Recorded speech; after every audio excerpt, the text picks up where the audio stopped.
nicest thing during the opening ceremonies. Mm. Yeah, I And think I saw a little bit of that. we've kind of veered completely back into 80s satanic panic, and it's very funny. Oh, hi, chat. Okay, we should be back. We should be We back. back? I'm We not back? seeing We back? anyone saying that we're back, but I'm pretty sure we're back. Okay. Yep. Okay, I got us back on YouTube. Sorry about that. I was trying to fix our lagging frames by pulling up the task manager, and I missed the task manager and clicked log out. So So what Weird. happened? so I logged out of the computer, and yeah, I left the Zoom meeting and everything else, and very confusing. So I just restarted the computer, and we're back. And hopefully the stream doesn't drop frames. I can't promise that it won't, though. So I don't know. We should be good. Luckily, that happened in the middle of the break rather than the middle of the segment. We've agreed I don't get to be adequate today. That's fine. I'll take it. Oh Nice. boy. Let's give Sorry. chat a few minutes just to get everyone back together again. So Yeah. Chat, just if you're on YouTube chat, just say refresh so that other people can see it. I guess. Looks like Twitch chat is backing at him. I've lost all of my momentum. I don't know where to go from here. we lost the momentum. Back in Adam. What was Well, his name Ryan and I were before? just talking. Ryan and I were just talking about handball at the Olympics. How a crazed old German man was teaching me everything about it when I was 14 in Sydney, and how it's very much so a game that Ryan could easily make up if he was asked to cover a PE class and he was low on supplies for that day. Yeah, I was watching it at the bar. Have you ever watched it before, Jeremy? No. I don't even know how it's played. Well, I watched a half of it and I still don't know exactly how it's played. I still It's have kind tons of of questions that I didn't get answers to. Yeah, I even after that German man's explanation, I still don't know how a travel works. It does feel like someone combined like basketball and lacrosse. Yeah, you can travel in handball. It has like some ultimate frisbee elements to it as well because you can only take so many steps with the ball in your hand before Yes. you have to like pass it, or you Yeah. can dribble it. Okay. You can But bounce it like once, I think. Yeah. it's like the size of like those like dodgeballs you remember from high school that might have been like smaller than like the rubber ones. You Sure. remember like the Yeah, padded yeah. foamy Yeah, ones? yeah, yeah.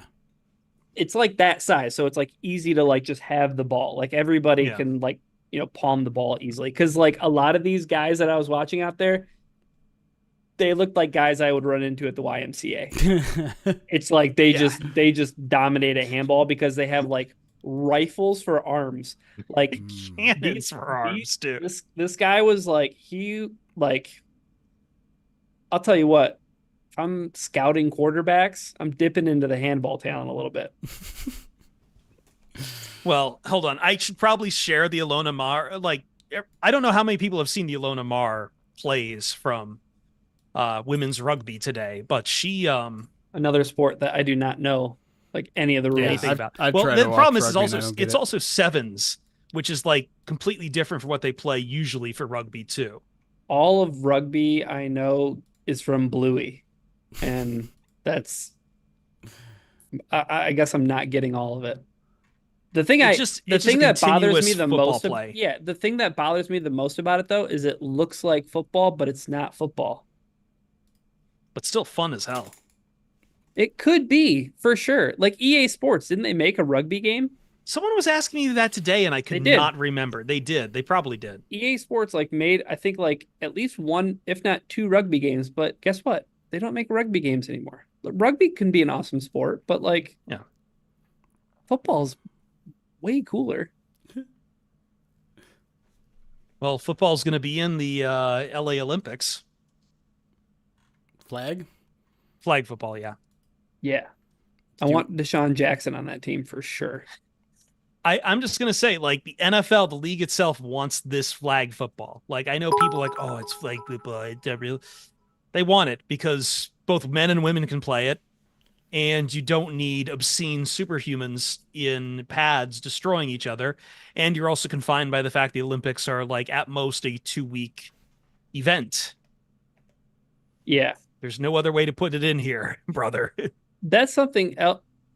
Don't say brother like that. Oh, sorry. Sorry. Let's not. Let's not. Hey, go on. Don't we have to stop? We don't have to stop. No, we don't have to stop. You guys are the one who stopped. You want to watch this rugby clip? Yes. That I haven't seen yet? Play it. But that's the other thing about rugby, Chris, is that the fact that they don't play with almost any protective equipment just seems like psychotic. Yes. They take full on hits. Like but it's like watching bare knuckle boxing. It's like, oh, don't do that. Don't do that. This is Aloha Amar for Team USA Rugby 7. She did this twice today. This is her against Japan earlier, but she did this, I think, against I want to say Australia later on that same day. So they played multiple games in a day too. So like, yeah, let's watch her. Let's watch her try as a score. Oh, I'm just saying. Did you see that at the end though? Yeah. She handled that celebration exactly how Barry Sanders handled all of his celebrations. You cross the goal line, you hand the ball to the referee. You act like you've been there before. Well, she has been there before many, many times, the Olympics. I'm sorry, but these two should not be playing the same sport. It's like Brad Golly versus Jeremy Rice. Okay. All right. Okay. I'm just saying. Camp tryout.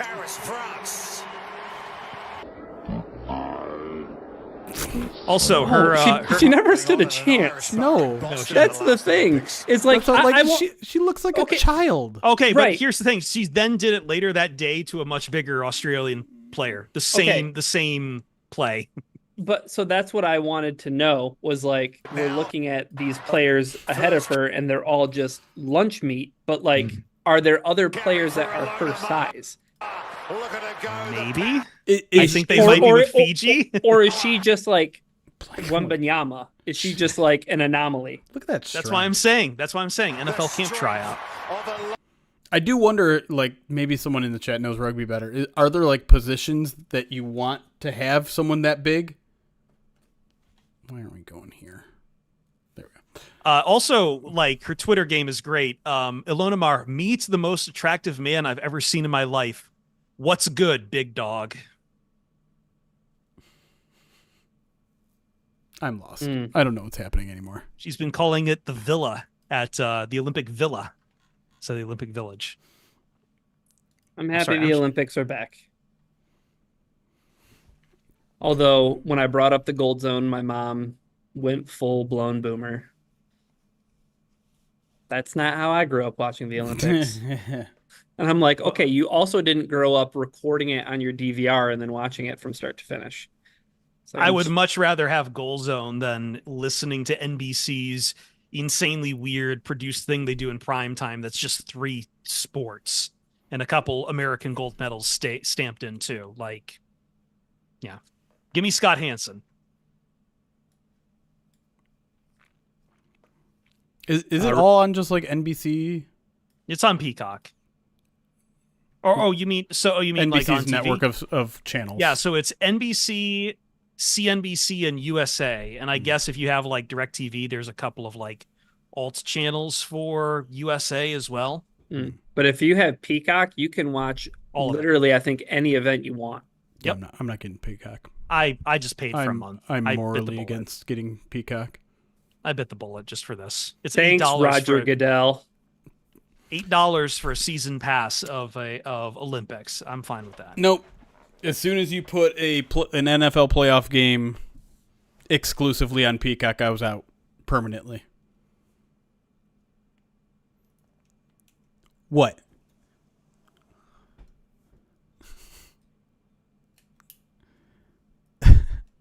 This is not worth the time for the joke. That's where Jeremy draws the line. That's right. That's right. Another dad joke. Fantastic. I love it. Wow. 2 for 2 today. Not even my brother-in-law. Not even my brother-in-law does dad jokes like you do. He is the only dad of the group. This is true. Yeah. This is. I both appreciate. I appreciate both of you not saying, "Well, I have a pet." Says a request. Ruby does not do dad jokes. Where is my? I don't have my request up. We're struggling right now in our breaks. No, we're not. I have tons. Who's responsible for that? Who's responsible for I would say vibes? It's an even third for each of us. I can't think of any reason why it would be anything else. Kind of surprising that you don't want to shovel any blame on chat. You usually do stuff like that. No, okay, now you're just trying to turn me against chat. Don't do that. Sticktator. Try has nothing to do with it. You guys are both the negative Nancys today. I'm just here, just trying to enjoy having a podcast again. Oh my God! All right, okay. I got a football related topic we can do. What's that? Can we all guesstimate the Bears' record this season? Ooh. Like, can we just go down their schedule and we can each say win or loss, and then we can come up with our final totals? I think I have a something for the a football topic as well too. But yeah, like I like this. So because I was doing this on the personal stream the other day, someone asked me to comment on USA Today's predictions, and there was a few divisions I definitely had questions with. Okay, and so I think right now, we could talk about the Bears for a second here, but I think that you should put your prediction down, and then we can share predictions and talk about, maybe we had some differences here or there. Okay. But anyway, so this all started because I knew it was going to happen, and I was so upset that I didn't feel like I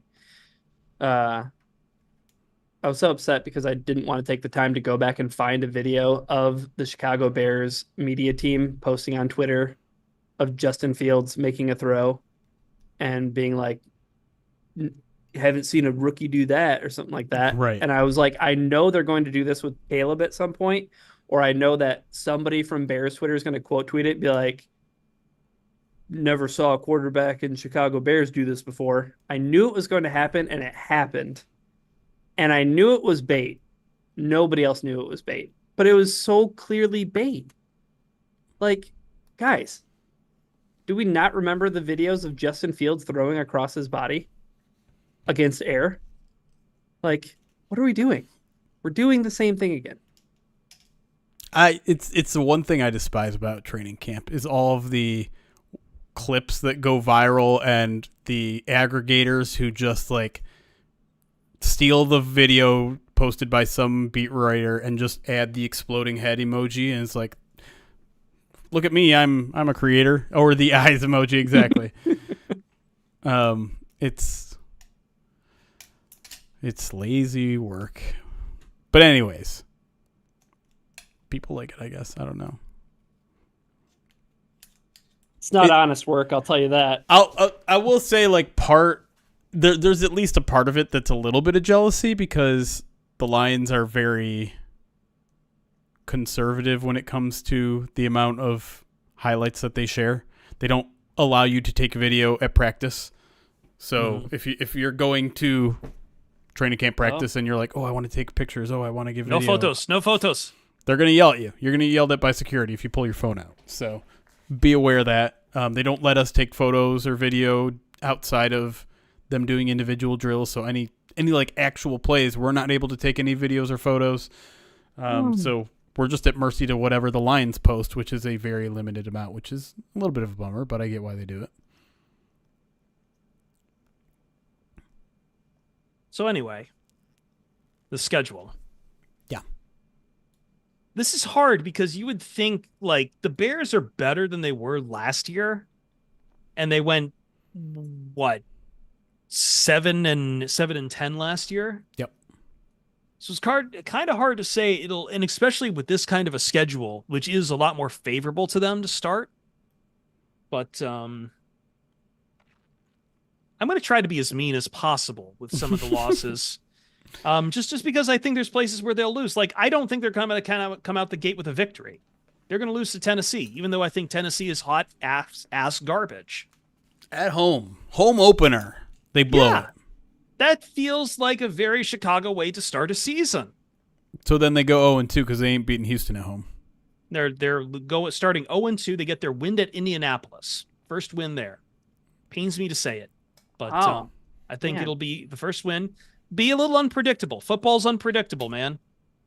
I don't think they're bad enough to start 0-3, but 0-2 to really put some panic into everyone's voice in the Windy City. Yes. So 0-1. I'm at 1-2 against the Rams. That is probably 1-3, 2-3, picking up the win at Carolina.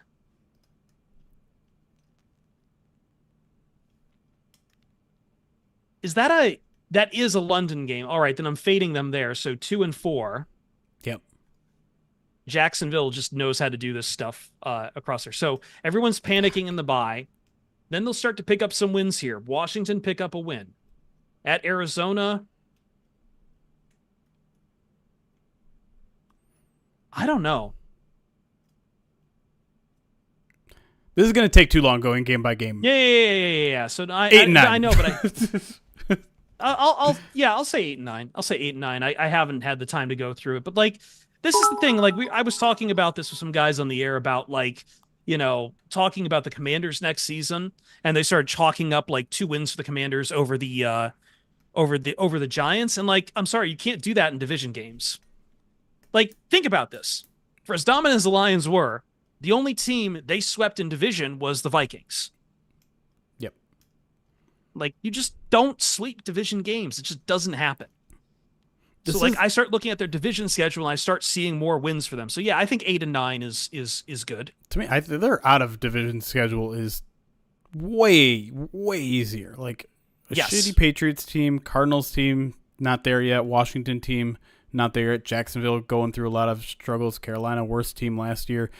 Indy, we'll see with Anthony Richards, and Tennessee might be the worst team in football. Like, they've got, in those first 9 games, I would say like 6 bottom tier teams. Yes. Well, and another sneaky thing, look at all those games. Sunday.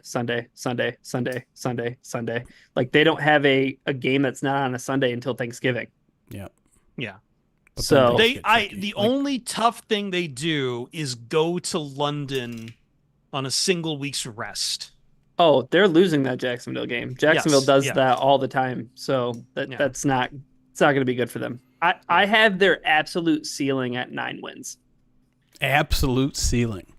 Ceiling. The problem is this, right? Like, it's the end of their season is all of their division games are week 11 or later. You've got Seattle, decent. You've got San Francisco, good. That's it. Yes. Like, everything else is division. That Seattle game the day after Christmas is cursed. That just screams cursed game. I don't know who wins that game.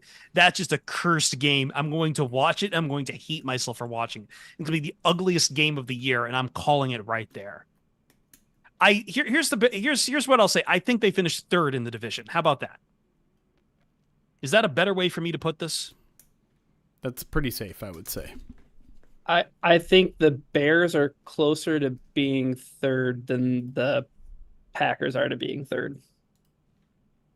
I guess I just don't. I don't know how much dirt I can shovel onto the grave of the Minnesota Vikings. Oh, I mean, I think plenty, but I just don't know how far down we can really go with that. Just the USC bias is crazy, Chris. They get Sam Darnold in the door.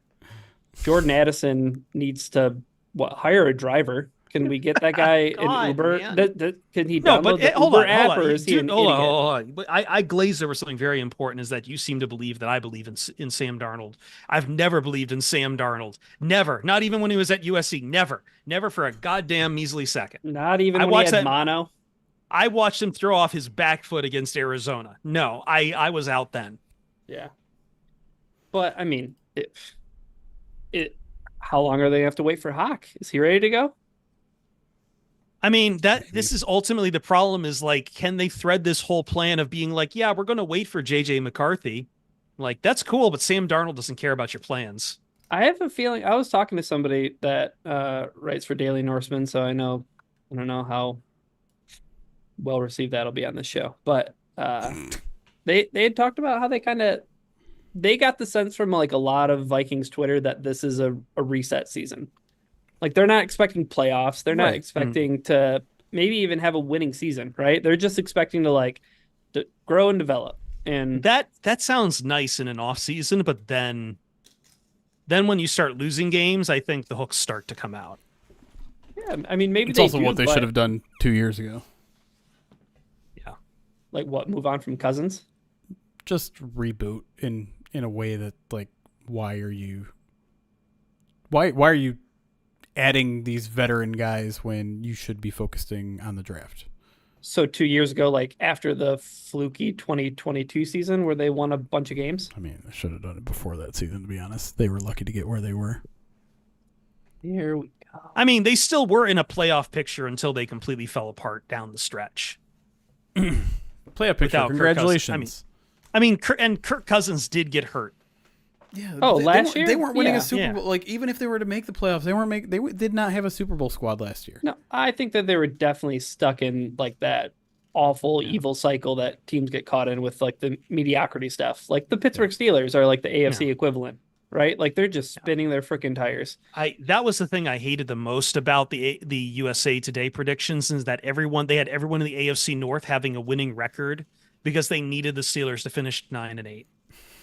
And I think this is the year I know it's hard to bet against Mike Tomlin, but I think this is the year the bottom falls out for the Steelers. I really do. I learned like 5 years ago not to pay attention to that Nate Davis graphic that goes up every year of just every team's prediction. And yeah, I know. I got jebaited. What can I say? You did.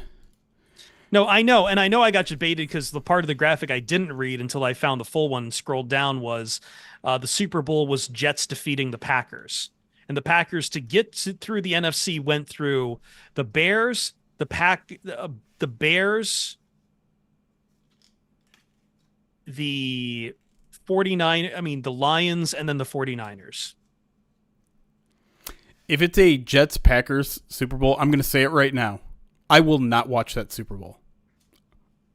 I can't remember the last time I did not watch a Super Bowl. It's not going to happen. But if it's a Jets clip it, do whatever you want with it. I will not watch a Jets Packers. Clip Super me. Bowl. It's not going to happen. Never. We'll be lucky if we get half a season out of Aaron Rodgers. I felt like we had this talk after the NFC Championship game. No, it was different. And I watched it, and I don't think I ever said I wasn't going to watch it. I'm like, I think I was on. No. I wasn't saying that. I wasn't insinuating that you were on the other side of this. I'm just saying that I feel like we had this discussion in Slack, and there were some people that are like, "I have no interest in watching it," and I was like, "I'm gonna watch it. I'm betting on it. Duh." Yeah, well, that doesn't motivate me at all. Look, can I ask then? I'm sure. Sorry. Go on. I was just gonna say, like, I know we were lagging again there, chat. I don't know what's causing it. The Bears. I'm not doing anything. Let's not fuck around with the modules again. Yeah. We should be back in terms of not dropping frames right now, but it's probably going to happen again, and I don't know how to stop it. So. Can I at least ask you guys your way too early predictions for each division winner? No. I don't even know who's on whose team right now.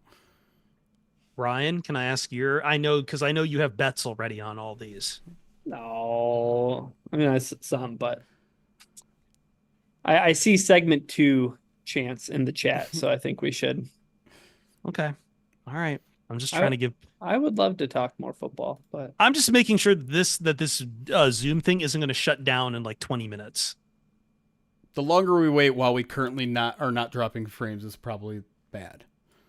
All I know is I don't even know what team Stephon Diggs is on right now. So the Houston Texans. Okay, yeah, that's where I'm at mentally with the rest of the league. That's fair. All right, let's get back into it.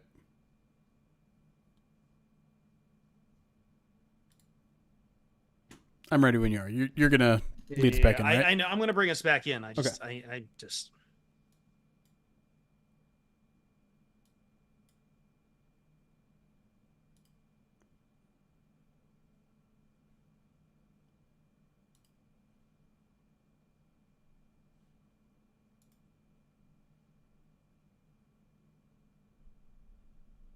Trying to Detroit PODcast.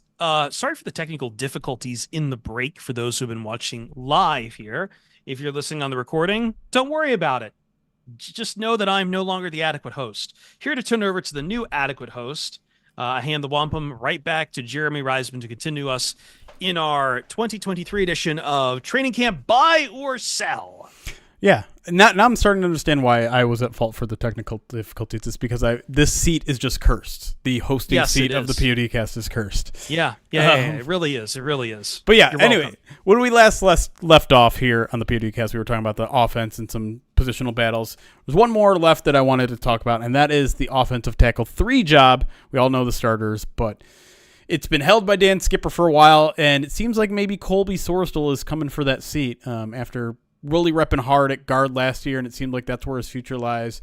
The Lions have basically exclusively been playing him at tackle and almost exclusively at right tackle, which is very interesting to me because, as pointed out by Eric a couple times, if you're repping at right tackle, that means you're the backup tackle because if Taylor Decker gets hurt, Penei Sewell's going to left tackle, the right tackle job is open.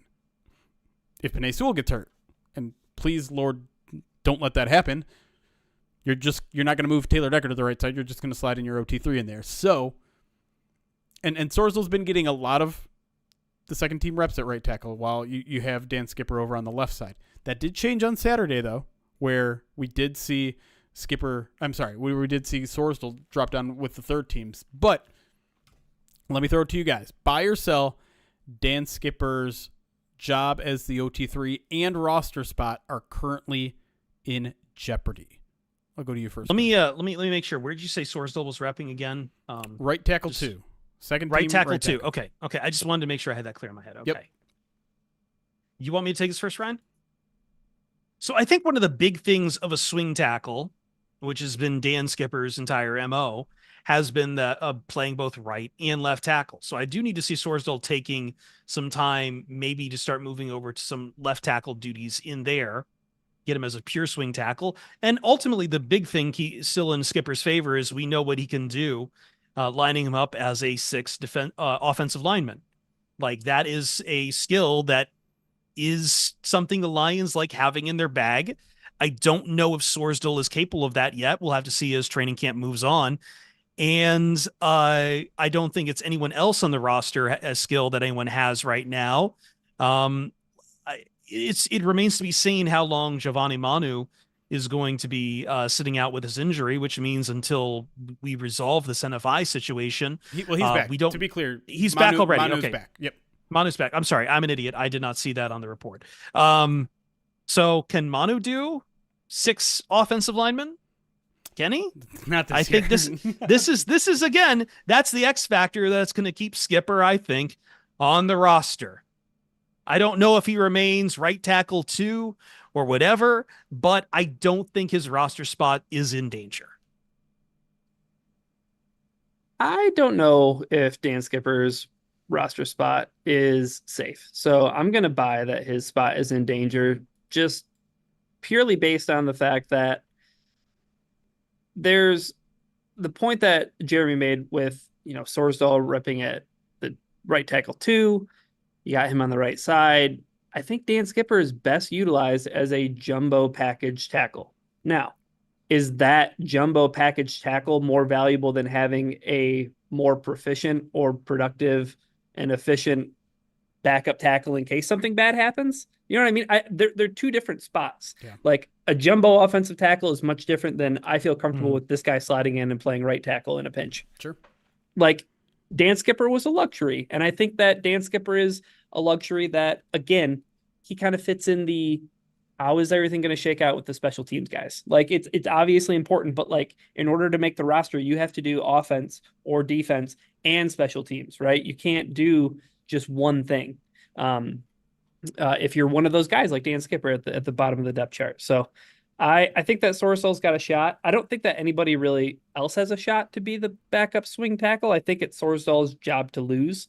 But it is interesting. You remember Dan Skipper played guard against the Raiders. Yeah, in that Monday night game when they were in a pinch. So, I mean, that was for a guy who's 6'9" playing guard, right? Like, well, now Sorsdal has a little bit of that versatility too, though, right? Exactly. He does, and the Lions did bring in Lions did bring in Ike Botker as well. So yeah, I don't know. Like, I mean, that might not be an issue come the full roster is needing more guard depth, but yeah. This is a tricky one. I do think, and I actually think, bubble, when I start doing my bubble watch here, I think Skipper's going to be out for me right now. And it's not going to happen right away. Like, it's not like he's lost it now. Like everyone, like Colby's going to have to earn it. But I think both guys pointed out the jumbo thing, which I think is smart because we haven't seen Colby do that. And even if I did see Colby doing that in training camp, I wouldn't be able to report it because you can't report on specific sub formations and things like that. So you also need to report him as eligible. That's right. But yeah, I think Sorsdal makes the most sense there. I think just because that's, you drafted him, you think that he had the potential to do that. He has the versatility and they're clearly trying to get him in a position to win that job. The question is whether he will do it. And we'll see. It has to play out, obviously.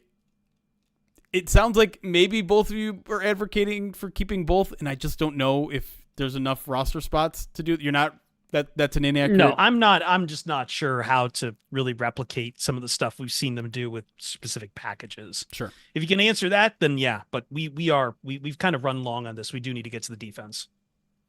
All right, let's go over to the defense then. Let's talk edge, and as always seems to happen this time of year, James Houston is the centerpiece of one of the main conversations when it comes to roster building here.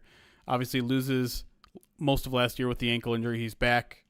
Was a little unsure about his own ankle in the spring. Feels a little bit more comfortable in it now, but he's splitting time between the Sam 2 and the Sam 3 because you basically have Derek Barnes as the Sam 1, but Matthew Betts and him have been rotating time with the 2s each day. And to me, the most damning thing, like people think that I hate James Houston. I don't, but I keep putting him on the roster bubble for a reason. And that reason is any time Dan Campbell, Aaron Glenn, anyone talks about that guy, they refuse to compliment him. And so it happened last week. Dan Campbell was asked hey, what are you seeing about James Houston? What do you like about him? And he's like, well, I can tell you he's in shape, but we need to be able to trust this guy. He needs to be able to do this. He needs to be able to do that. It's like, you're supposed to talk, we see with this Dan Campbell, it's where he's not able to be very transparent, where he's like, if he likes a guy, he's going to rave about him and go crazy about him. If not, he's going to evade the question and say, well, he needs to show us this.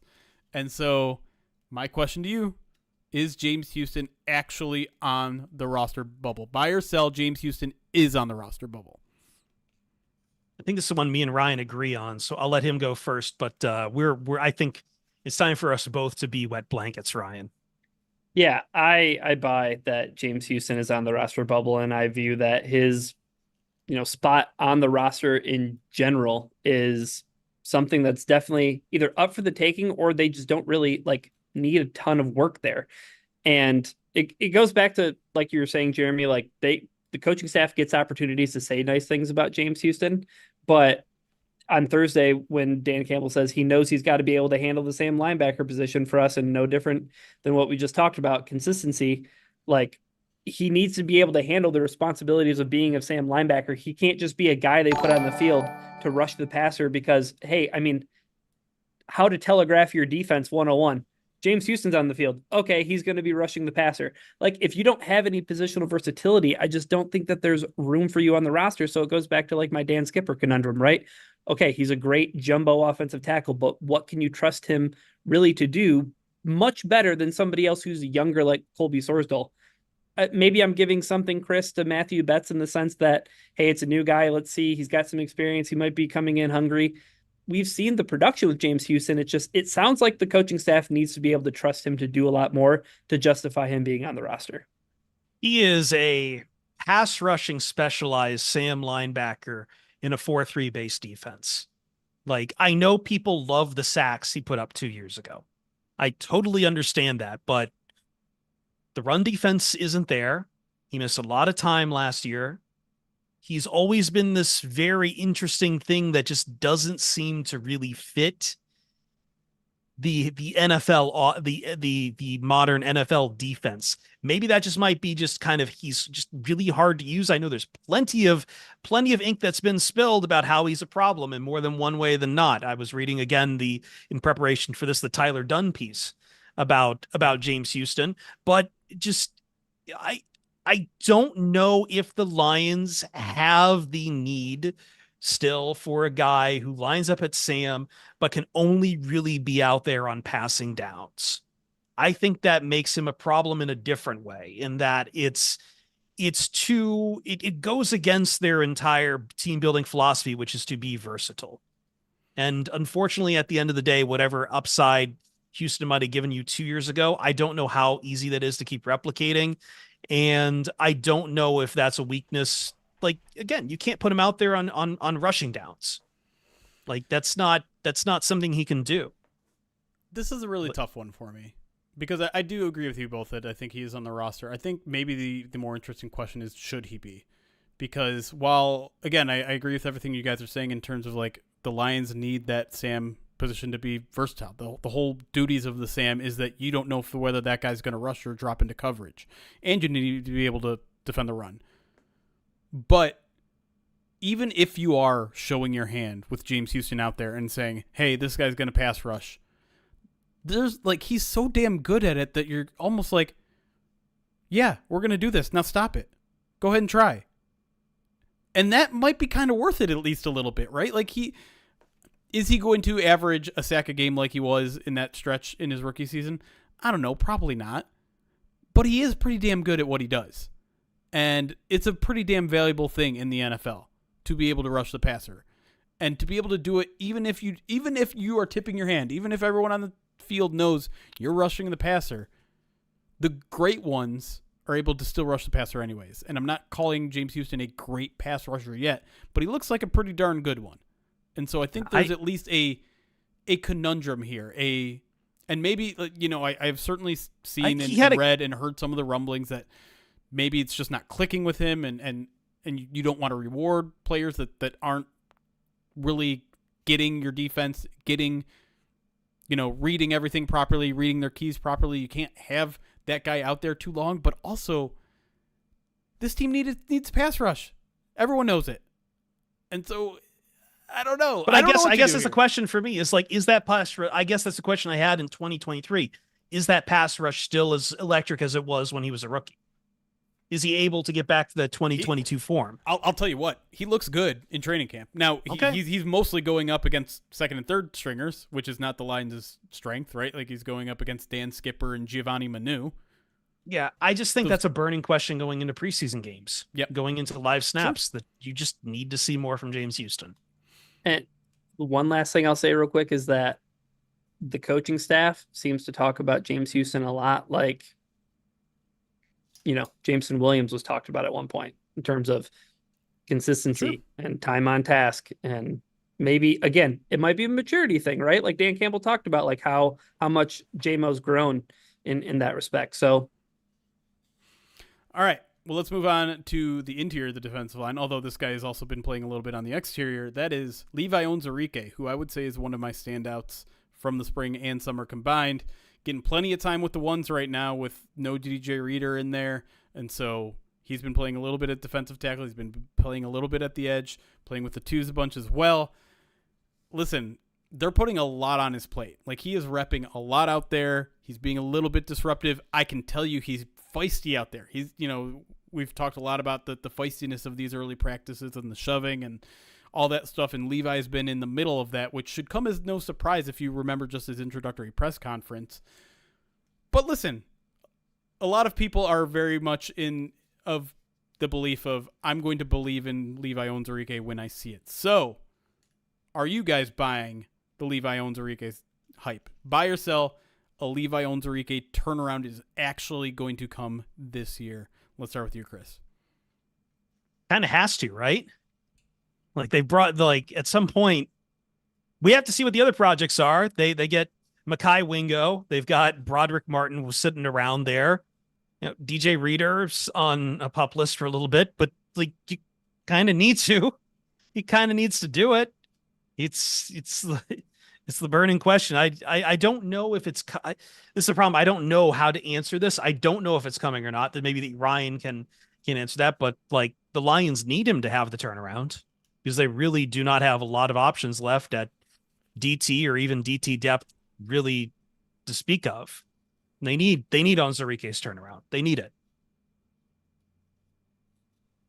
I'm gonna buy a comeback season here for Levi Onwuzurike, partially because I'm just rooting for what would be an awesome story. Yep. I mean, this guy missed the better part of the first 2 years of his career with a back problem, which had all of us write him off. And by all of us, I mean the collective we. I mean everybody. We had a discussion last training camp. Who's the line who has the most, on the line last training camp? And I thought it was Levi Onwuzurike, and he stuck around. And I think that was kind of shocking for a lot of people. Levi was on the roster bubble last training camp, but I don't think he's on the roster bubble to me. I think he has a spot for what Jeremy said. 3 tech, 5 tech. He's outside. Like, I mean, there's a lot of stuff that Levi can do, and that makes him super valuable to this defensive front. That's what they want out of everybody, right, Jeremy, along the defensive line. It seems like the only guy is like Broderick Martin. Like, you're kind of stuck in this like very particular specific role. Yep. Like you can play head up on the center, but like, what else can you really do? That's where Levi has an up on him, right? Yep. And if you're looking to create a roster spot for someone like Levi, I would look at someone like John Kaminsky as someone who's very much on the bubble. He's a guy that's been repping with the third team a lot. And again, like that could just be, let's get our young guy some reps and see if Levi can handle the physical load, handle the mental load, make sure, see what he can do on the edge, see what he can do on the interior. Maybe that's just them playing around. And as we get deeper into training camp, Kaminsky sees his role increase because they know who he is, but he's got my attention, man. He really does. And if he can turn it around and suddenly you have several options on the interior, you have several options on the edge, well, suddenly this defensive line looks a little deeper than maybe you thought it did. So I'm also buying, and I think I'm with you, Ryan. I'm just buying on behalf of please let this happen. I want to see what the guy that they drafted can actually do. All right, defensive backs. We got to go to Brian Branch here. Let's just jump right into it because Brian Branch's hotbed topic, still not fully cleared for full padded practices and things like that. He said he's hopeful that that'll happen at the end of this upcoming week. But we only seen him in walkthroughs, and in walkthroughs, he's been repping only at safety. And talk all offseason has been moving him to safety. We've never really gotten a straight answer whether that's a full-time role, a part-time role. In fact, the Lions have just said, we don't know yet. We're going to test it out. We're going to find the right combination and go through there. But Branch talked to the media this week, said he kind of wished he had been repping a little bit at safety last year so that he can learn the position a little bit better. But he's been going through the mental reps. He's been going through some of the physical reps and walkthroughs now. The question, though, is this the right decision? A lot of people, he thrived at the nickel position last year.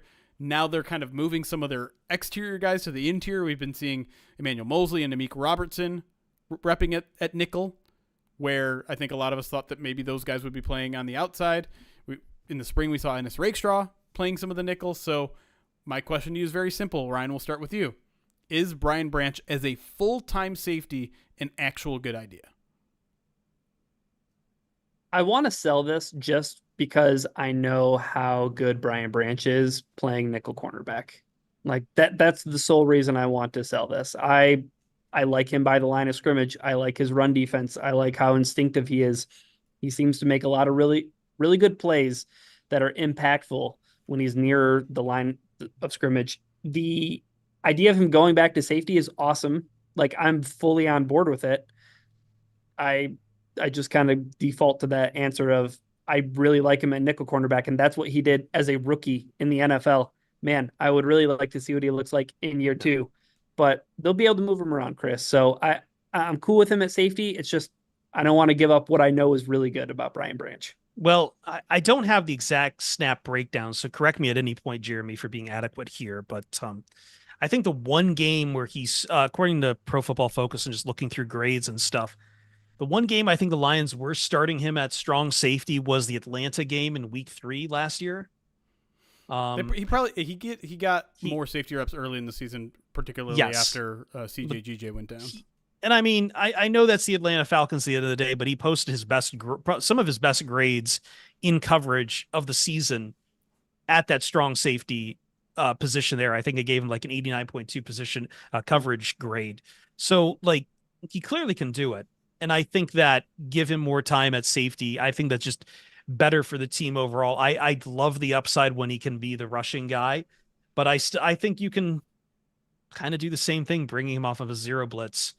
Um, kind of like what they were doing with why am I blanking? Iffy. Melifonwu. With Melifonwu. Like you could easily slot into kind of a Melifonwu production from the safety role as well. I think the Lions would like to try to get someone like Rakestraw really and getting more options at nickel. Is he going to play exclusively at safety? I don't know, but are they intending to start him full time at safety? I think so, and I will buy that. Yes. Yeah, this is another really tough one. I just keep coming up with the great questions. Come on. I don't even do that. No, the problem I'm having here is Dan Campbell coming out and saying, and Brian Branch agreeing with him, which I think is more him just telling them what they're telling him, telling us what they're telling him, which is he can make more plays at safety. This defense is created, I agree, to a point where the safeties can make more plays than the nickel, and on the ball, that's probably true, right? Like you're roaming a little bit freer, you use your range sideline to sideline, but he's also really good close to the line of scrimmage, like Ryan was saying. He's a really good run defender. He's a good blitzer. Now, the line safety, that's part of the role too, right? Run defense is a huge part of the role. A lot of times your safeties are going to be playing really, really close to the line.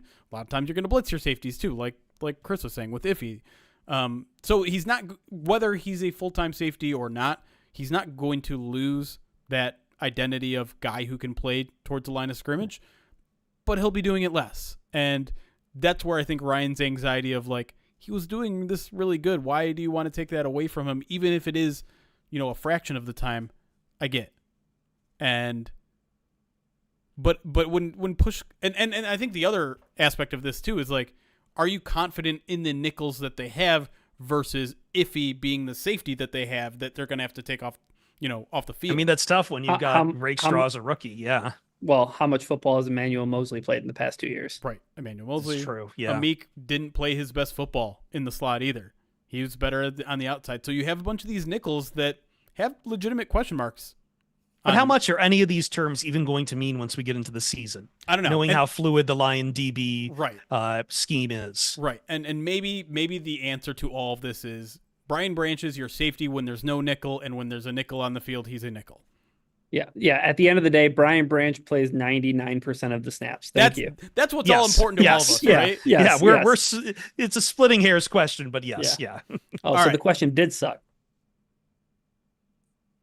Wow. So on to the next DB question, Jeremy. Let's talk about Stephen Gilmore, a guy that maybe a little bit, some of us forgot about. Spent all season on the 53 last year. Not a practice squad guy. He made the roster, but did not play much at all. I think he only made 3 total game appearances maybe, and basically none at defense. So flash forward to Saturday's practice. The man gets at least 3 pass breakups, was all over the dang place, starting to get some reps with the twos, which is significant because most of those in the spring were owned by, why can't I remember his name? Kindle Vildor. Yeah. Yes. The guy who was a starter towards the end of last season. And now you look at the cornerback depth, you look at some of the guys that can play nickel and the outside, and Vildor looks like his position is suddenly under fire for a little bit. Now, again, we just kind of ran through it. Emmanuel Mosley, there's a lot of questions about. Stephen Gilmore has yet to play an NFL game. There's a lot, while there might be guys that jump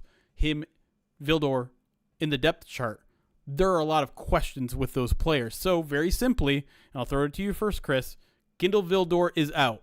Buy or sell? I hate this because I'm starting to feel like Ryan. I feel like I'm agreeing a little too much with Ryan, but I'm selling. I think he's still in. He's shown you production on the field in ways that I don't think we've really gotten from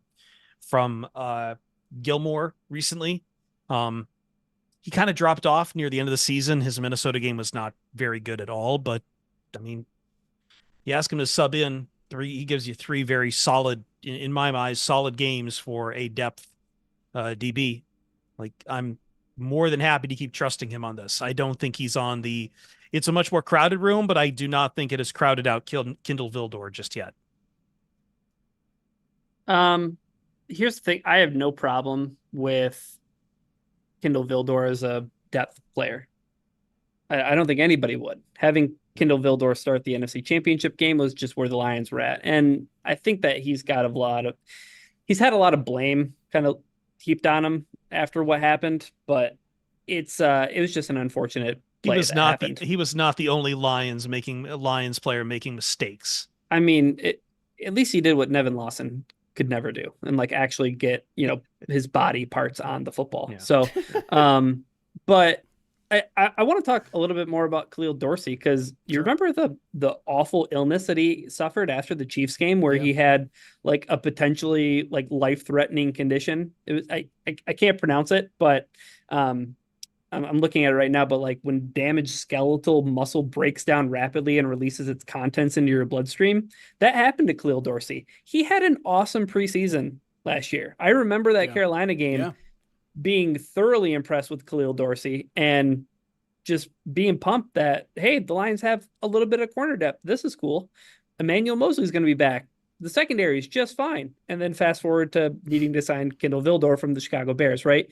But hopefully, I mean, the guy's healthy now. I think that he is a guy who deserves to be in the mix. I know Gilmore is a guy that Dan Campbell talks about a lot. I just think that Khalil Dorsey shouldn't get lost in the shuffle either. Yeah, that's a good point. That's a good point. Dorsey also. Bad question by Jeremy by making me focus just on Gilmore versus Vildor. Stop blaming Jeremy. He's turning on me already. Boom. Wow. I'll turn on anybody. All right, I'm turning on myself for this last one because we're going to talk special teams. Yeah. We have time for this. We're going to make time. Hamza is 15 miles from the podcast recording booth and closing. Well, before we gleefully talk about special teams, unfortunately, we have to talk about the bad news that Michael Badgley suffered a torn hamstring while warming up early in training camp and is out for the season. They placed him on IR, which means he's not eligible to return. His entire season is over, which means the only kicker on the roster currently is Jake Bates. So Jake Bates comes out. First practice appears to make 6 out of 6 field goals when he was the only guy kicking on Thursday, comes out on Saturday, makes the first 3, misses 3 in a row after that, makes the fourth, and then makes a 5th one later than that. All the misses were from, long distances. I think it was 60, 54, 52, and 48 or something like that. So they were long distance kicks, but in a moment that, the fans were there for the first time. They were hoping to strike some confidence, knowing that he was the leader out of the clubhouse now to be the Lions kicker. He struggles. So I ask a very tough question. I'm going to throw it to you first, Ryan. Buy or sell, the Lions are going to be just fine with Jake Bates. I'm going to sell. I don't think Jake Bates is necessarily the answer at kicker. I have my concerns. It's a great story. Is this what it feels like to be the wet blanket? A little bit. It's just, I'm still so mad that Lions gave up on Prater. Why ever get rid of a kicker when you know you have a good thing going? It's tough, right? I don't care that I'm back at. I don't care that I'm back at this spot like I have been for the past however many seasons, but we're here again and it's fine. And it's totally okay for me to drudge this up. But yeah, I don't know. Hopefully one of the other guys sticks. Like, it is 100% a wide open competition. And I couldn't believe how much, as we were prepping for this podcast, that I was thinking, man, I kind of miss Michael Badgley.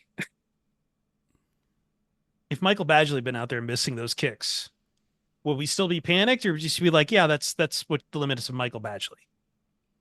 Well, I think that's kind of the problem is that no, Bates is you set... reframe the question. Okay. I'm not panicking. Dan Campbell, who cares about kickers? Dan Campbell coaches his football team. I think it reframes everything about the Jake Bates misses though. It'll be fine. It'll be fine. It'll be fine. He hit these kicks in the XFL. It'll be fine. I do agree with Ryan that I feel like much like how it feels looking back at those years before the Lions had a quarterback, Ryan, when it was going through the shuffles of Dante Culpepper, and I know I'm sorry to blaspheme against your favorite guy, and Kitna and Harrington and et al. Mike McMahon.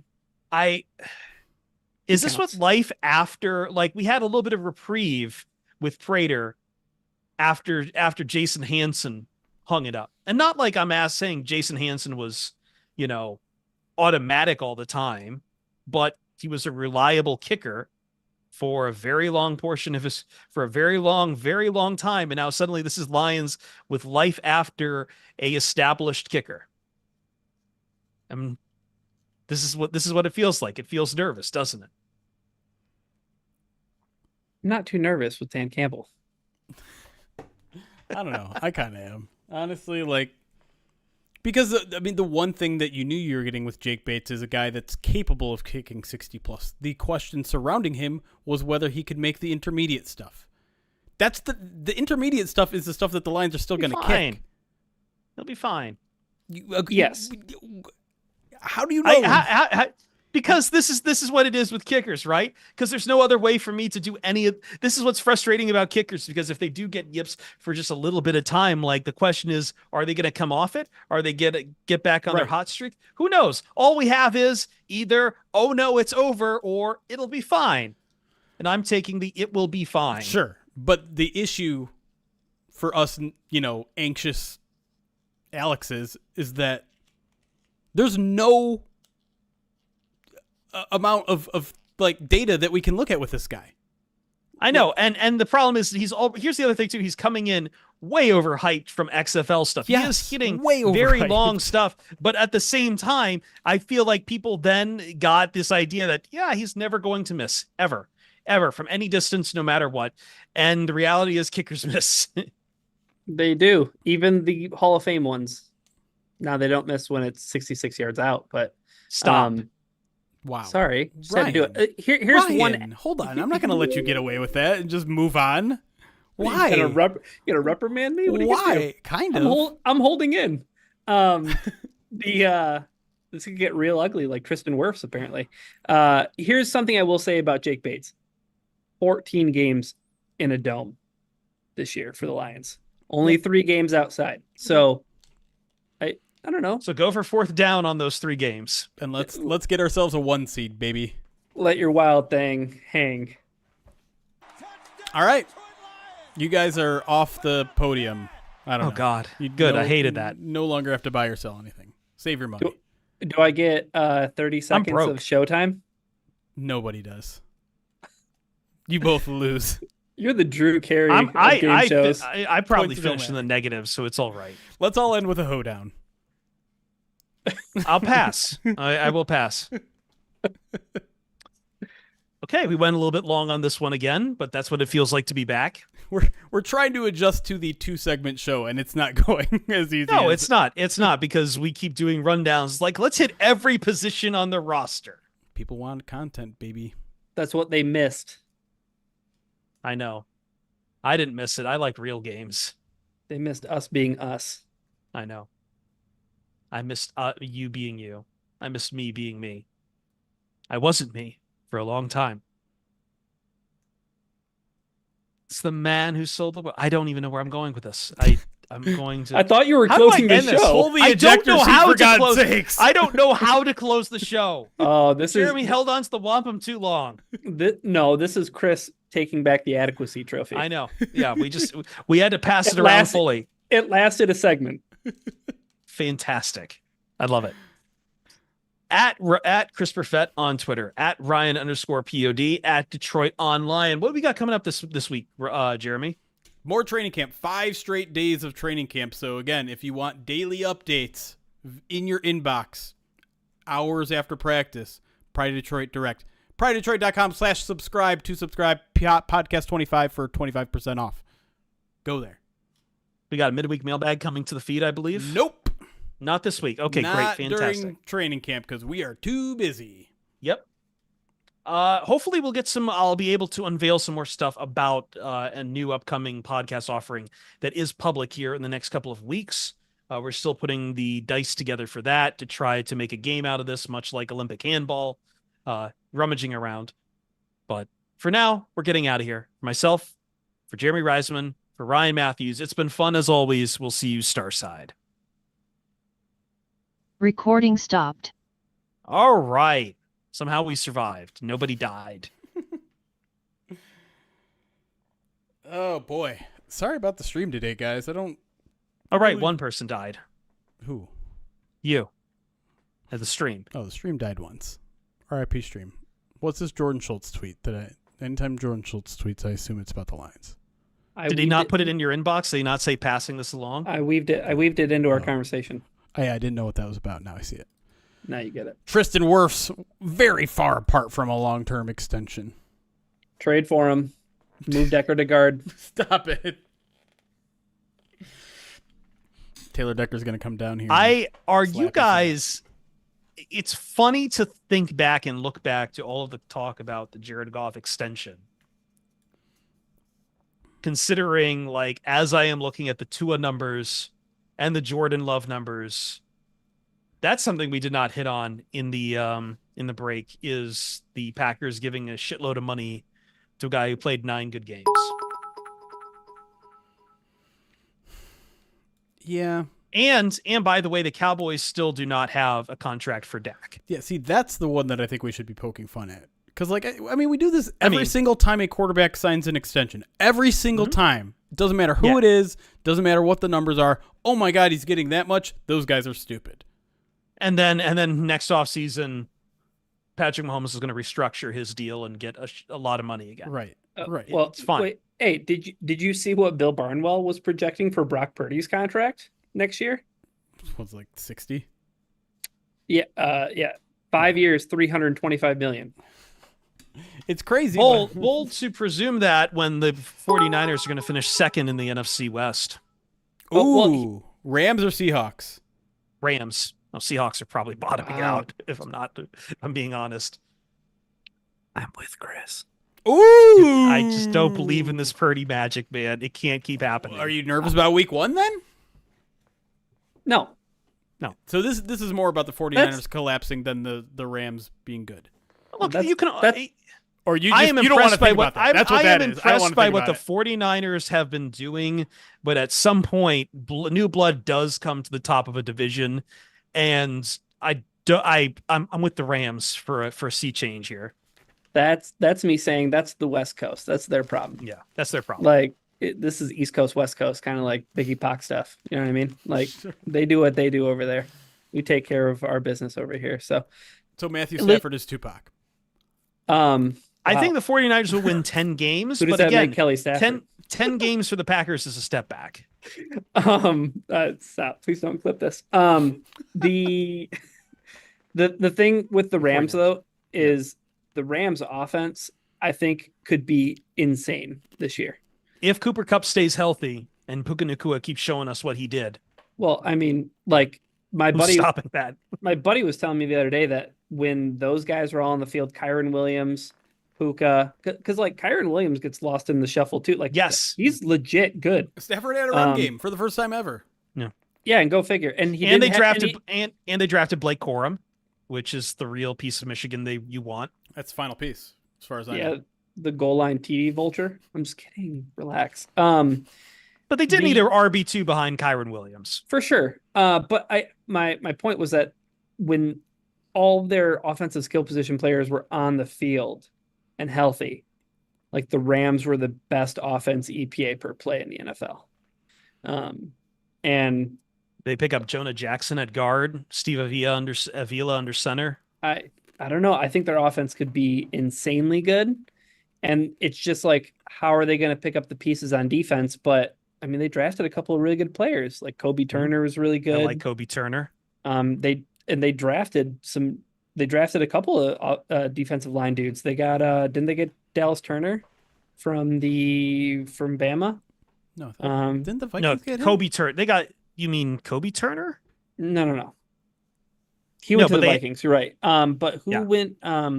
They went defensive line in the first round, I thought. No, I think they went offense, and everyone was kind of surprised. I don't know. I might be making that up. I don't know. Hold on, let me see. asking It was. I'm pulling it up right now. Hold on.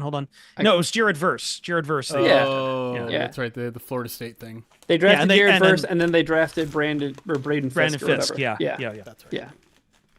But I also did hear that they were trying to like move up to take Brock Bowers, which would have been insane for their offense. But and I'm glad the NFL didn't let that happen, because that's like the only team that I would say definitively would have a better offense in Detroit. I'm also rooting, though, if Brandon Ayuk gets traded, it's like the best thing that could happen. Send him to the AFC. Hey. Send him to the Chiefs. He's not going to get traded. Why would the 49ers ever hand the Chiefs a loaded gun?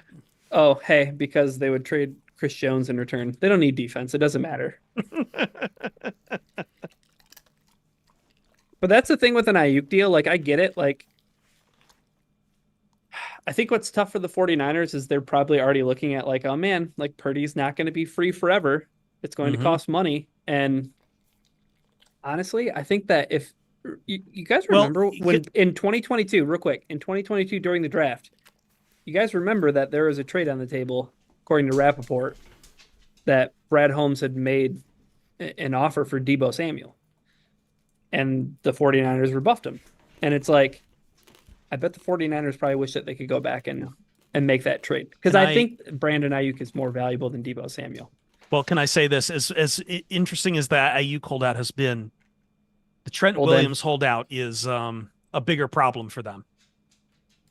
Yeah, but that's something they'll get figured out for sure. Like, I think that they're trying to navigate the Brandon Ayuk situation before they get to the Trent Williams stuff.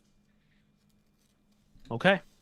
Personally, it just seems like that would be the order of events. Like, trade the player, and then once the player gets traded, then you can figure out your finances in house, and they're going to take care of Trent Williams. Oh, I'm sure they'll take care of Trent Williams. I just think missing this time is not ideal. Veteran. He's a veteran. Okay. He needs the break. How old are you, Chris? Should I just respond with a shut up, or is this an honest question? No, it's an honest question. 37. Oh, okay. Okay, why? I mean, Trent Williams I imagine getting up and doing Trent Williams football things. Like, gosh. No, I know. Like, you've been doing that a long time, man. You know what I mean? I do a show with Rich Ornberger, and I produce a show for Rich Ornberger, and I completely forgot Rich Ornberger was born the same year as I am. Rich Ornberger is a gray fox, and absolutely talks about how much pain he has been in. Yeah. That's the problem with an Ayuk trade, though, Jeremy. What? Like, it's got to be for a player. Like, you can get draft capital too, but like, you got to get something like in the here and now, I think, if you're the 49ers. Like, your window's now. Which is why it makes sense to just hold on to Ayuk, right? But yeah, and that's why I don't think he's going anywhere. I think the holdout could go into the season. By the way, speaking on Rich Ornberger real quick, I am now reminded of Rich's favorite story, because when I Google Rich Ornberger, just double check stuff, the first results I get is Rich Ornberger car accident. Do you not remember this? I don't know who Rich Ornberger is. I don't Former Patriots O-line. Played for the Chargers, the Patriots. Anyway, the story on the car accident is that he tells it, that rather than being late to a Bill Belichick meeting, that he was so afeared of Bill and being late that he crashed his car on purpose to get an excuse. I would call HR. Doesn't sound like a very healthy work environment. Lions know something about that. Yeah. The New England Patriots 4th-round pick in the 2009 NFL draft, Ornberger found himself in the dread position, sleeping past his alarm during his rookie season, realized he couldn't make the team meeting on time, so he decided he intentionally got into a car accident so he'd have an excuse for being late. Knowing how thorough Bill Belichick is, though, he'd like, all right, when was the accident and where was he? Mathematically, he wouldn't have been here on time. Bill Belichick Not would make buying the it. greatest insurance adjuster ever. Right. I can see his airbags deployed at this time. He was still 10 miles away from the facility. How do you know all this, Bill? Don't worry about it. Are you bugging my car? Don't worry about it. It's already been addressed. Speaking of which, we had a Spygate in Olympic soccer. What? Team Canada had to send like 3 coaches home because they were using drones to spy on New Zealand's practices. And apparently they've been doing this for years. So I'm just saying, at some point, drones, we're going to have another Spygate in the NFL with drones. Somebody's got to hold John Whitaker accountable. That's right. Let's bring him on and grill him about it. Yeah, we should. Can't trust him. I'm just surprised Canada has drones now. Good for them. How dare you? Max friends, I agree. Ayuk for James Houston. Who says no? You get a pass rusher with all the upside in the world. Nick the Greek, I did see that you filed an impromptu list cast. So if you have one, throw it in here quick. It is already almost 9:30. We were supposed. The whole reason we were going to make these podcasts shorter was so that we aren't here for 3 hours, and we're already pushing it 2.5. And I see the faces that Ryan is making. What? Huh? What? Huh? What happened? What? While I wait for your answer, there are a bunch. Stop making jokes about my colon and just tell me what we're going to list cast. Texas Wolverine, thank you for the 27 months. I'm so glad you guys are back. My wife, on the other hand, not so happy. Glad you guys will get to broadcast when Lions win their first Super Bowl in February. Wouldn't that be something? That would be something. Baller Emilio, thank you for the 16 months subscribed to the channel. No, 18 months. Resubscribed for 18 months. They've been subscribed for 16 months. Wait. Come on. By reading that, Baller Emilio, if I'm reading this correctly, you have subscribed for the next 1.5 years. I think that's right. First of all, I didn't even know you could do that. Second of all, save money subscribing for a longer time. Thank you so much for actually doing that. That's crazy. Hopefully you're still here. Hopefully we're still here. Yeah, we'll see with the drop frames. Nick the Greek 100 bits says Chris I wasn't talking about the drop frame. Colonoscopy. Yeah. Another 100 bits from Nick the Greek. I'm so glad you guys are back. I can be angry at you about your technical difficulties again. Great. Nick the Greek 100 bits says, don't forget that Rome Adunze tore his scrotum in practice today. Blah, blah. Nope, didn't happen. Captain James Kirk 25 bits says, guess his backpack again. Lag is back. Tell Reisman. Okay, I can't do anything about it. I don't know what to do. Nick the Greek 1 bit. We've all agreed that I'm not reading 1 bit alerts, so nope, not going to happen. Lost Ocean. We've all agreed. Lost Ocean, 41 months subscribed to the channel. Appreciate it. Nick there, 100 bits says, when Chris Perfett finally gets a colonoscopy, what five fast food restaurants will the doctor immediately recognize? That is apparently his list cast. That was the list cast. Yeah, he repeated it down here. He's got another 100 bits somewhere in there, but top 5 fast food restaurants the doctor would immediately see in Chris Perfett's colon. Jack in the Box. Haven't been to Jack in the Box in about 9 months now. Good for you. Subway? Are we counting Subway as fast food? I did have it the other day, but it is a rarity. I think I know the top 5 fast food restaurants I stop at. All right. So I think I want you guys to guess those. That's what I was doing. I mean, and tell you what, I'll include like fast casual in there, so like Chipotle, etc. You're definitely getting McDonald's either breakfasts or fish fillets, so that's got to be in the 5. Just had 2 today. That's on there. It's no fair. Let's you're just. Like, this is you're like he's Catholic, so fillet of fish. Yeah. That's called. Yeah. That's called using your resources. Context clues.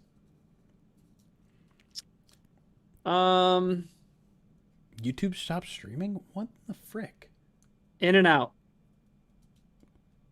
Have you seen the lines for In-N-Out? No fucking way am I waiting that long for a burger. I live in Michigan, so I don't pay attention to the lines at In-N-Out. Okay, Chick-fil-A, I remember in the Midwest having lines around the block. That's In-N-Out out here. That seems obnoxious. It is. So no, not In-N-Out, no. Wendy's. You talk about Wendy's a lot. I do talk about Wendy's a lot. I'm just trying to think if it would top 5. Let me write these down real quick just to see if it's in the 5. LJ knows gas station sushi does not count as fast food. Olive Garden. Oh God. He opened the Chipotle door, so Chipotle has to be on there.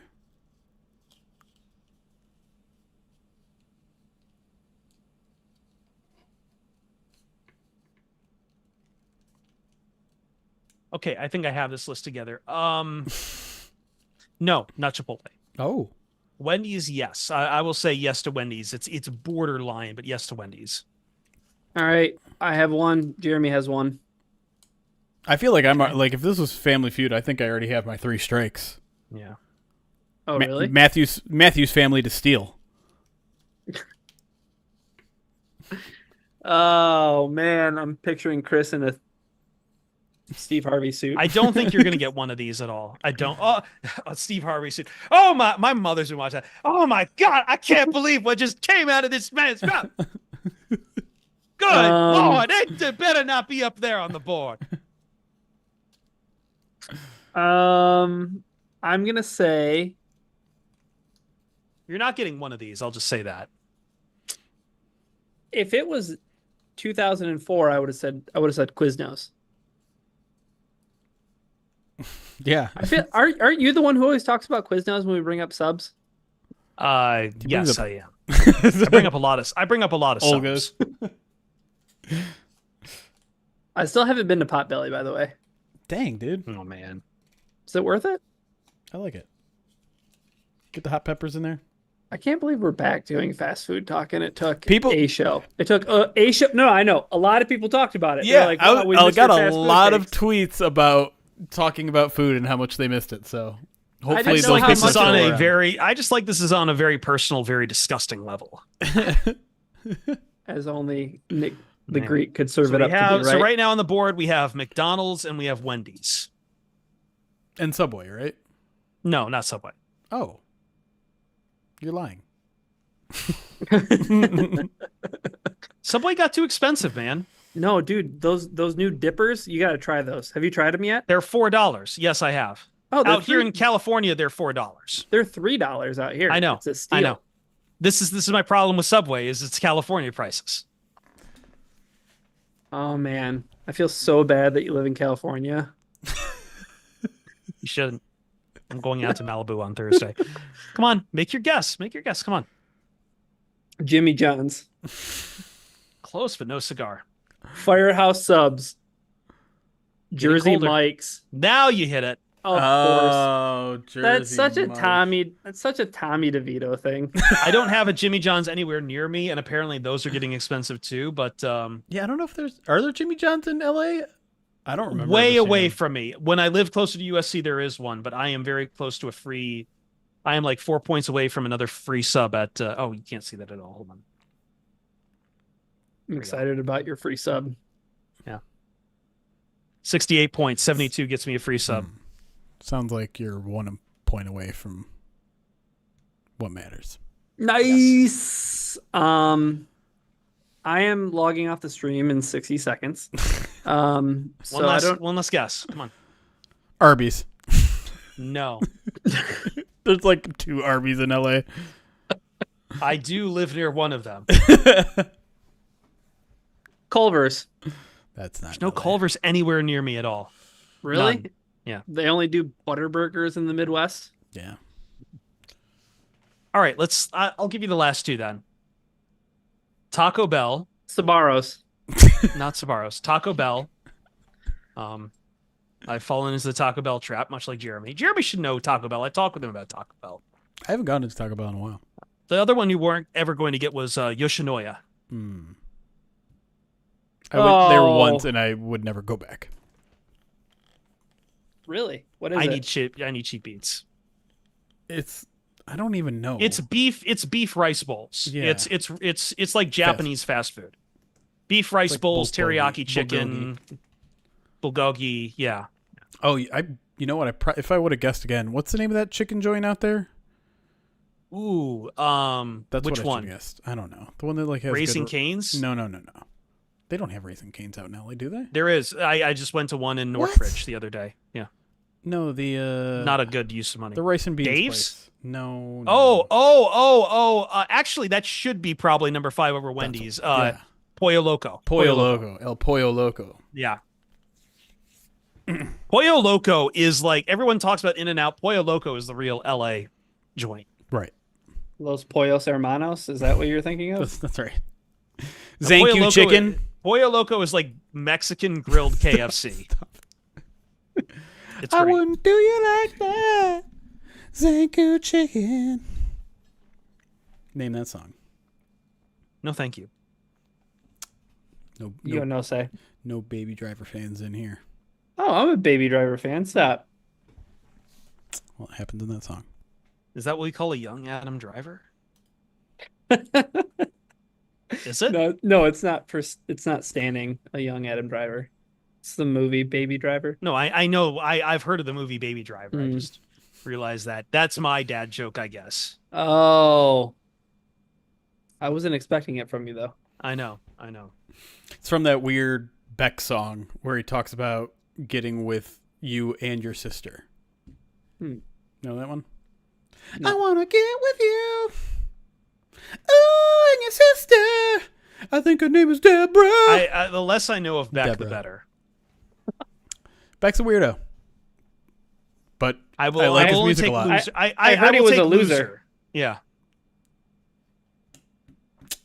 Un imperador. Guys, I think that's what we're going to go out on.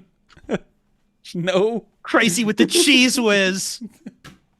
Appreciate everybody watching us live here. Sorry about all the technical difficulties today. Hopefully it'll get fixed. I literally updated OBS right before the stream, so maybe that was a problem. Maybe that was, I don't know, an issue, but we'll get it hammered out. We'll be back next Sunday. There won't be any live streams before then, I don't believe.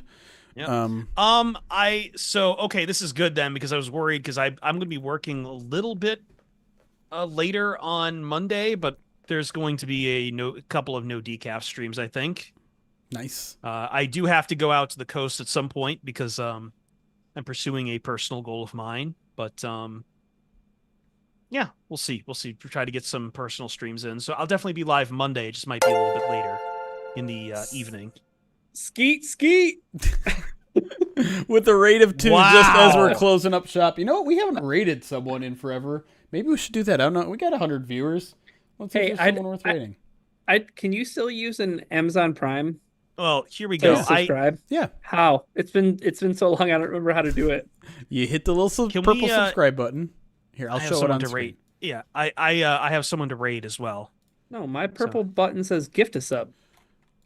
There's a continue must- sub, but like I can't choose it. Okay. Well, okay. Hold on. Chris gave me...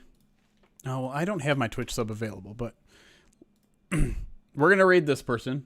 What's your... Yes, What do you know about this person? Tell me about Fresh I was told to raid him a while back. I see one of our power users, Lord Goofa, is a fan of him. Fresh Start Drew, he is currently playing Jackbox. So I think that's a good place to just land everyone. Yeah, if you guys want to play Everyone loves good Jackbox party games. Everyone loves that. Loves that. But anyways, you would go to the subscribe tab. You click there, and then down here there would be a checkbox to use your Prime subscription. It says right here for me that mine will be available in 2 weeks. But you would click right there. That's how you Cool, do good it. for you. That's not on mine. Well, are you logged in? Yeah. Well, I don't know what to tell Are you on the phone? Is that because that's usually No, a I'm problem. on my. Yeah, I know that. I knew that always used to be the problem, but I don't know how to do it. Do you you might have to relink your Twitch and Amazon Prime account? Maybe. Let me see. Gonna- We can probably do this all off stream. That's what we're going to yes. do, because I just started the process to raid our good friend Fresh Start Drew. And by good friend, I mean Chris's friend and someone who I'm about to be friends with. I'm not even a friend. I just was told to rate him before, and Okay. he seems chill. All right, we like chill people. Again, I'm not friends with anyone. So if you don't know Jackbox games, they're super fun little games you play, and when you stream them, you can do it. You can literally play as the audience. So if we really need a POD Jackbox for Movember at some point. Maybe we need to do our hot one stream, and I need to do a cooking at some point too. Now that we're back. All right, but that's gonna do it, guys. Again, we'll be back next Sunday to talk about week 2 of training camp and maybe preview joint practices in the first preseason game, all that sort of fun. Again, if you want to catch more of our video content, subscribe on Pride of Detroit Direct at prideofdetroit.com/subscribe. But until then, I'm going to wave too. Look, we're all waving our left hands. Okay, it's no. All right, no. Right. All right, Twitch has been rated. Let me just make sure that goes through. Okay, went through YouTube. Don't say anything bad about YouTube. I'm not going to. I was going to apologize to YouTube for all the issues over there. But we appreciate you just as much, if not more than Twitch. Don't tell them. Clip it.